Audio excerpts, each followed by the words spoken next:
بارك على محمد وعلى آل محمد كما باركت على إبراهيم وعلى آل إبراهيم إنك حميد مجيد. شپاړه سوه شپږم نمبر حدیث شریف دی، 1606 نمبر. وعن هشام بن حکیم بن حزام رضی اللہ تعالی عنہما، دا حضرت هشام ابن حکیم ابن حزام رضی اللہ عنہ نے دا حدیث روایت تے. هشام صحابی دے، اللہ پاک دی تی راضی شي، اللہ پاک دی د خپل ځان ناراضي کی، اللہ پاک دی زما او ستا د ټول امت د طرفه بهترینی بدلی ورکړي. انه مر بالشام، دوی یو ځلې د شام په ملک باندې تیرېدل. علی اناس من الانبات، څه خلکو، اجمی خلکو، زمیداران خلکو، ځمکې به کرلی کرکیلی والا خلکو. وقد اقیموا فی الشمس، او دا زمیدار خلک چې نو دا په دې ګرمۍ کې په سور نور کې ودرولې شوي. وصب علی رؤوسهم الزیت، او په دې سور نور کې په سرونو باندې ورته د زیتونو تیل اړولې شوي چې دا تو ورله لږ نور هم زیات ورځي. په سور نور کې ودرولي دا خواران زمیداران، او په سرونو باندې ورته د زیتونو تیل اړولي چې تو ورله نور هم زیات ورځي. فقال، دا د نبی علیہ السلام صحابي چې دا کسانو کته زمیداران چې دا په دې سختو کې ودرولې شوي دي او دا سزا ولا ورکول کېږي، نو تاسو کو ما هاذا، دا څه چل دی، دا څه قصه ده، څه ماجرا ده، زمیداران خواران ولې دې ګرمۍ کې ودرولې شوي دي؟ قیل، جواب کې ورته چا وویل، یعذبون، جی دا دی ته سزا ورکول کېږي لګیا، او جرم یې څه دی؟ فی الخراج، په خراج کې ورته سزا ورکول کېږي. د غیر مسلمونه د ځمکې په پیداوار کې چې مسلمانان کم ټیکس اخلي هغې ته خراج وایي. دا غیر مسلم او د شام په ځمکه دا خلق، او دی باندې اسلامي حکومت چې کم ټیکس مقرر کړی او هغې کې لم لیټ کولو، نو د هغې د وجې نه دوی ګرفتار شوي دي او دا سزا ورکول کېږي چې تاسو یې وینئ په سور نور کې ودرولې شوي. وفي روایت، او یو بل روایت کې راغلی دی، حبسوا فی الجزیة، دوی چې گرفتار کړل شوي دي په جزیه کې،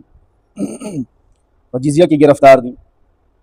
جزیه هغه سالانه رقم ته وایي چې اسلامي مملکت کې اوسیدونکي کافران د هغې جان مال او آبرو د تحفظ په بدل کې د دین اخیستلی کېږي، سالانه ټیکس او خراج چې د پیداوار نه کم اخیستلی کېږي هغې ته وایي. فقال هشام، هشام ویل رضی الله عنه، اشهد، زه ګواهي ورکوم، لسمعتو، ما په خپلو غوږونو اورېدلي دي، رسول الله صلی الله تعالی علیه وسلم، د جناب نبی کریم صلی الله علیه وسلم، صحابی دی کنه، وی ما په خپل اوریدلی، یقول، نبی علیہ السلام دا ارشاد فرمایلو، ان الله يعذب الذين يعذبون الناس في الدنيا،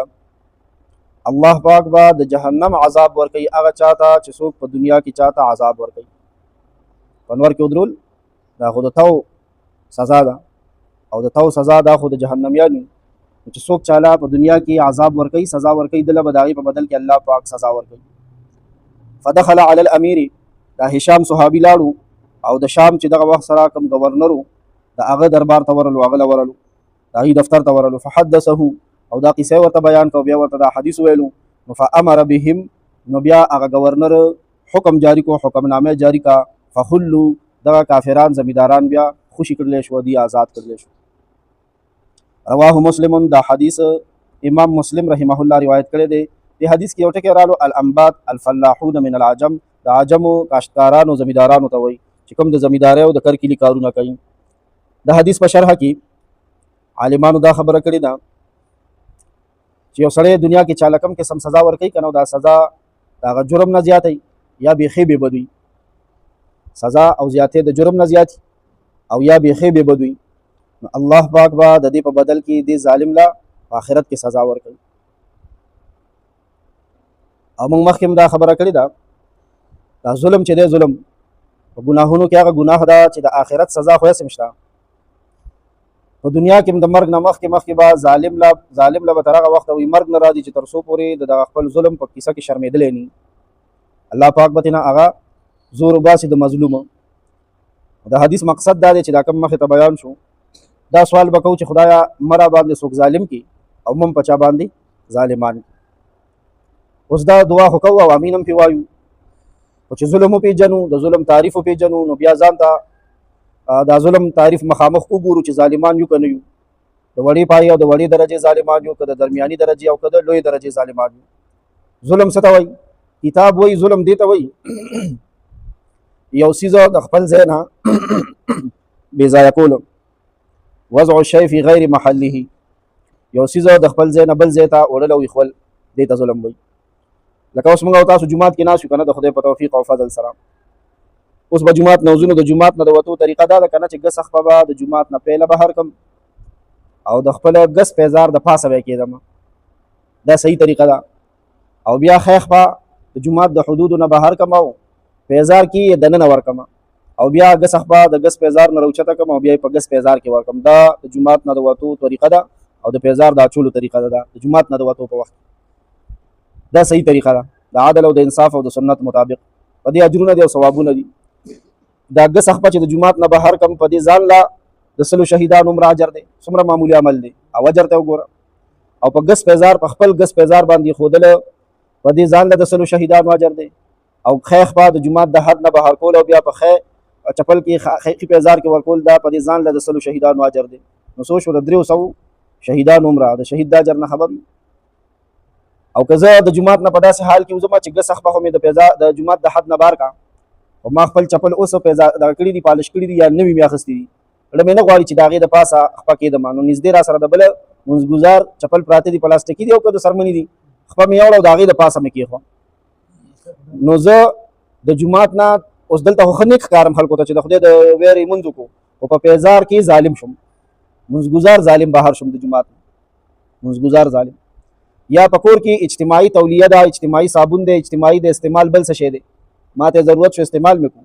چې کوم ځای د هغې دپاره مقرر دی هلته مې ونه رسول د کور بل بنده بل انسان چې هغه ته د دې څیز ضرورت شو لاسونه خیرت دي په صابون وینځي او صابون د پواړې ما بل ځای لړه کړی دی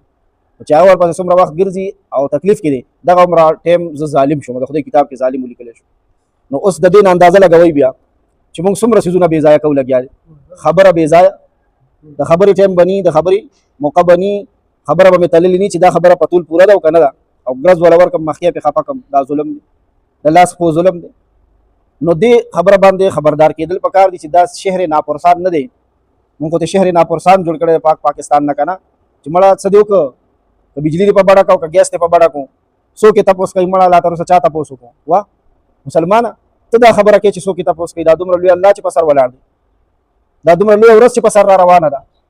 هغه ورځ به د دې هر څه تپوس کېږي د ظلم تپوس به الله پاک کوي او دا مونږ او تاسو چې نن پریشانه یو که نه تاسو په الله باور وکړئ مونږ ظالمان یو الله دې ظلم نه بچ کړي یا ارحم الراحمین